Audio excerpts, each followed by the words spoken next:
actively lobbying for the passage of the East African Community's Single-Use Plastics Bill, currently before the Arusha-based Parliament. This is according to an official from the Ministry of Environment.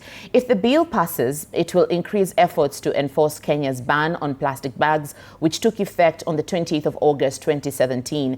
And as Stanley Nyarikita reports, environmental groups have recommended to the Ministry of Environment and NEMA to seal smuggling loopholes that allow single-use illegal plastics to flood local markets.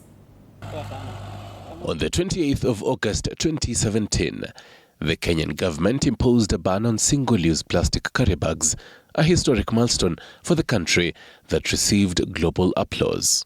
9 years later, enforcement of the ban remains elusive. A spot check in Nairobi CBD shows traders openly using single-use plastic bags, contravening the law that prohibits their use, manufacture and importation. This comes as the State Department for Environment and Climate Change faults porous borders and illegal imports of plastic bags for the elusive enforcement. Some East African countries do not have regulations limiting the use of single-use plastics, but the ministry says this is set to change.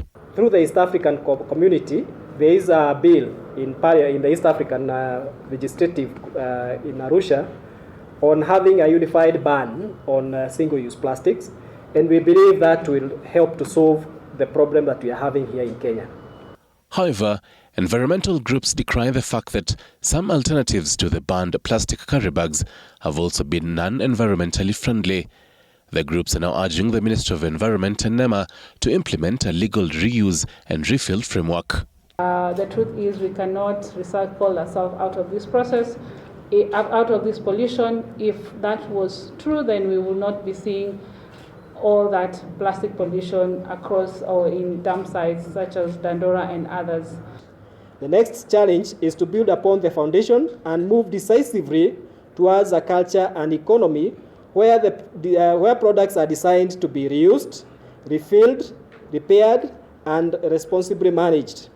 There are different categories of plastic, and we sell it in the different prices. So in Kenya, we have a corruption when it comes to the fair wages, whereby there is no any standing of the plastic prices.